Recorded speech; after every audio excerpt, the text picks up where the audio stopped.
Back in 1902 on the Black River, a man named McCaleb found a perfect pearl and knew he had made a once-in-a-lifetime find. A Mr. Connor saw the pearl pulled out of the river, had to have it, and soon made 2 unsuccessful bids for it. More determined than ever, Connor went in with a local pearl buyer by the name of W.O. Bird.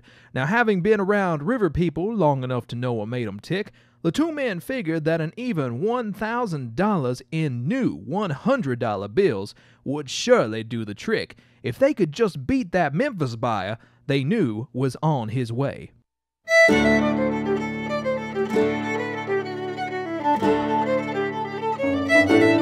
It was dark when Connor landed his motorboat at McCaleb's camp. Lanterns hung from the trees at the water's edge, and beyond the light, ghostly forms moved about. In the trees stood a shack.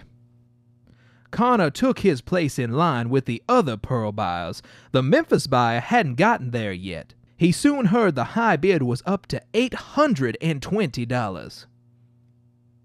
One at a time, the dealers in front of Connor made their offers and left the shack without a word. As Connor entered and went through the tent, a motorboat approached the camp. He marked it as the dealer from Memphis. McCaleb, a bronzed knight of the river, sat behind a rough board table where a lamp was fast smoking up the room. A revolver lay on the table, and 2 shotguns leaned against the tent wall. A rough-looking man sat near the guns, just out of the light.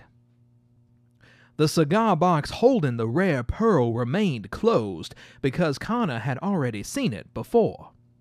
Connor and the pearler only spoke a few words. Then from his pocket, Connor pulled out the 10 crisp $100 bills and laid them out like a fan on the table.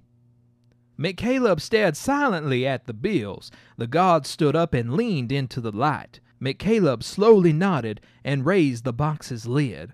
Connor lifted the pearl, dropped it into a chamois bag, and stuffed it into the pocket where the $100 bills had just been.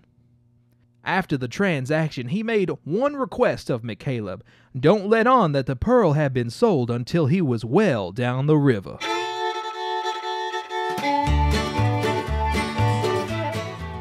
Back in Black Rock, Connor and Bird rolled out the pearl onto a glass counter. There under the electric light, they saw its perfect shape and its dazzling frosty whiteness. There was a maddening beauty about the gem.